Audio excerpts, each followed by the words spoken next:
Le Royaume de Belgique s'est dit prêt à accompagner le président de la République Félix Antoine Tshisekedi Tshilombo, réélu pour un second mandat à la tête de la République démocratique du Congo, dans les priorités de son programme qu'il a annoncé dans son discours d'investiture. Ce sont les propos de Madame l'ambassadeur de Belgique à RDC, Roxane de Bilderling, reçue par le chef de l'État à la Cité de l'Union africaine. Oui, en effet, je suis venue porter le message officiel de Sa Majesté le Roi des Belges, ainsi que la lettre de félicitations du Premier ministre du Royaume de Belgique au président pour sa réélection à ce second mandat comme président de la République démocratique du Congo.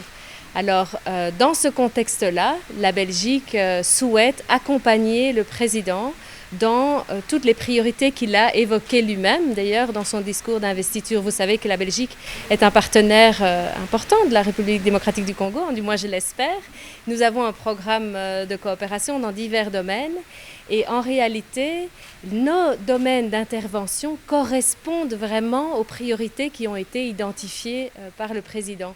Par exemple, on a un très grand volet de formation professionnelle, de formation à l'emploi, de promotion de l'entrepreneuriat, un partenariat militaire et de formation. Et ça correspond à la priorité du président qui veut réformer les forces de sécurité pour apporter une plus grande sécurité sur tout le territoire national. Avec l'ambassadeur de Serbie à RDC, Mirol Jevtic, le président de la République, Félix Antoine Tshisekedi Tshilombo, a passé en revue des questions relatives au partenariat stratégique dans divers domaines, notamment de l'économie, l'agriculture, les chemins de fer, entre la Serbie et la RDC, un grand pays au cœur de l'Afrique. La Serbie a choisi RDC comme le partenaire stratégique en Afrique.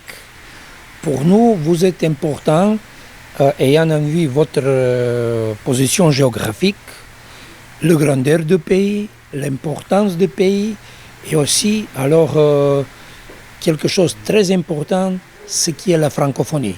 Donc vous êtes le pays le plus grand dans le monde francophone et vous vous trouvez en Afrique dans la diagonale francophone qui va du Sénégal jusqu'à Madagascar. Vous êtes au milieu, vous êtes le plus grand, donc vous êtes un pays avec lequel la Serbie a beaucoup de choses à développer. Donc le développement dont on a parlé par rapport les rapports politiques qui sont vraiment bien, on a parlé d'élargir notre coopération dans le domaine de l'économie et en vue d'abord l'agriculture.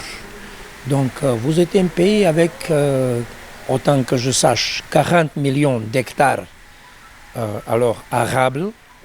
Donc, et on a vu que vous avez grand besoin, par exemple, dans la production de maïs, on a parlé de vous aider, de vous transformer dans un exportateur de maïs, au lieu de l'importer d'autres pays, qu'on vous aide, que vous soyez transformé dans un pays exportateur du maïs.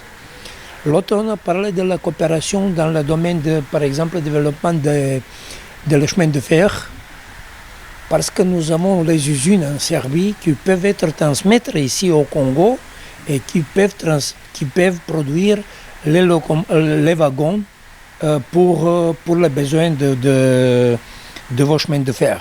Le diplomate serbe assume les mêmes fonctions d'ambassadeur au Cameroun, au Tchad et en République centrafricaine.